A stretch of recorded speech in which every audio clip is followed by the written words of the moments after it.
সবাইকে স্বাগতম জানাচ্ছি। আমি যুক্ত হচ্ছে উখিয়ার থাইখালি থেকে।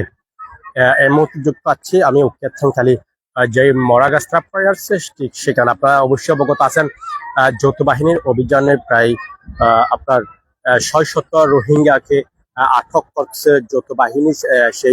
সেখান থেকে কিন্তু আমি ইতিমধ্যে সরাসরি যুক্ত হয়েছে। আপনারা দেখতে পাচ্ছেন এখানে যৌথ বাহিনী যাদেরকে আটক করছে তাদেরকে কিন্তু ইতিমধ্যে এখানে রাখা হয়েছে, সারিবদ্ধ তাদেরকে বসানো হয়েছে।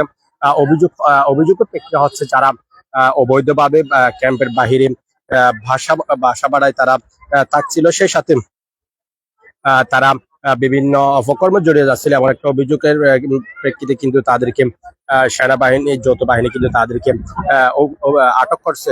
আমি যদি আপনাদেরকে একটু করে দেখাই তাহলে আপনারা দেখতে পাচ্ছেন অবশ্যই আমার ক্যামেরায় আপনারা দেখতে পাচ্ছেন যেখানে হাজার যে রোহিঙ্গাদেরকে আটক করছিল তারা কিন্তু এখানে আছে এবং এখানে যৌথ বাহিনী সদস্যরা আছে, এখানে পুলিশ বিজিবি সবাই কিন্তু এখানে আছে।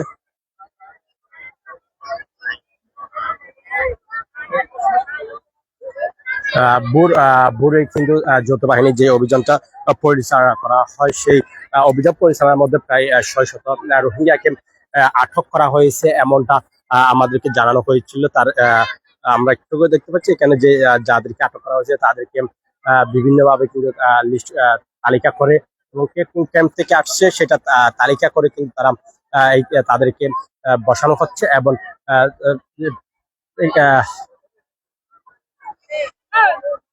যাতে করে তারা পুনরায় আবার ক্যাম্প থেকে বাহির না হতে পারে, হয়তো প্রশাসনিক বা বিষয় সেটা করে যাচ্ছে। এবং আমি আপনি একটু দেখি এখানে পুরুষ, নারী এবং শিশুরা কিন্তু এখানে এই লিস্টের মধ্যে আছে, আমরা এমনটা দেখতেছি।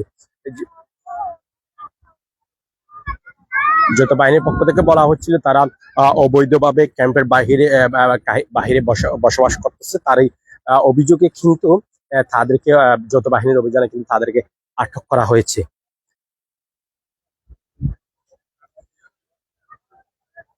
সবাই কিন্তু ক্যাম্পের বাহিরে অবস্থান করছিল, বা এক কথা যদি বলে রাখি সেটা হচ্ছে ভাড়া বাসায় তারা বাহিরে অবস্থান করছিল, সেখান থেকে যৌথ বাহিনী অভিযান চালিয়ে তাদেরকে আটক করতে সক্ষম হয় এমনটা আমাদেরকে জানিয়েছে। যদিও বা শুধুমাত্র পুরুষ না, এখানে পুরুষ, শিশু, নারী উভয় কিন্তু সে অভিযানে ছিল এবং তাদেরকে এখন মরাগাছতলা পয়েন্টের যে অস্থায়ী যে কলেজটা নির্মাণাধীন ছিল সেই খালি মাঠে কিন্তু তাদেরকে রাখা হয়েছে এবং প্রেক্ষিতে এখানে লিস্ট করা হচ্ছে, হয়তো তাদেরকে সম্পূর্ণ তালিকা করে হয়তো প্রশাসনিক ভাবে যেই পদক্ষেপ গ্রহণ করা প্রয়োজন সেটি করবে এমনটা আশঙ্কা করতেছি। এখনো পর্যন্ত জানি না সর্বশেষ তাদেরকে কি ক্যাম্পে পাঠানো হবে নাকি তাদেরকে কারাগারে পাঠানো হবে সেটা আমরা এখন নিশ্চিত না। তবে যাদেরকে আটক করা হয়েছে তারা কিন্তু এখনো পর্যন্ত এখানে আছে। আমরা দেখতে পাচ্ছি তাদেরকে গাড়িতে হয়তো ক্যাম্পের গাড়িতে তুলতেছে, আমরা একটু করে দেখতেছি। আমরা দেখতেছি যে সেনাবাহিনীর যে গাড়িটা আসছে সেই গাড়ি কিন্তু তাদেরকে তোলা হচ্ছে, আমরা লক্ষ্য করতেছি।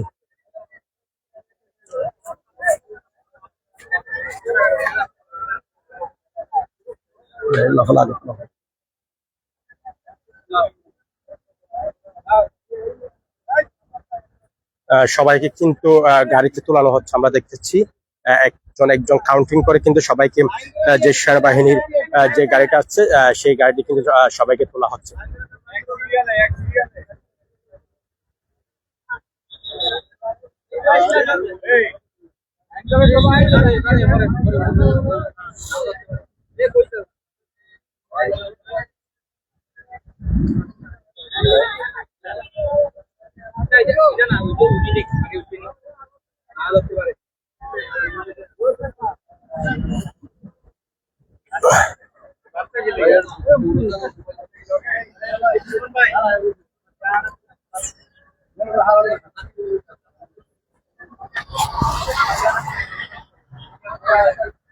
তাদেরকে গাড়িতে তোলা হচ্ছে। বর্তমানে আমরা দেখতেছি যে যাদেরকে আটক করা হয়েছিল তারা কিন্তু এখানে অপেক্ষা ছিল সকাল থেকে, এখন কিন্তু তাদেরকে গাড়ি করে নেওয়া হচ্ছে, আমরা সেটা লক্ষ্য করতেছি।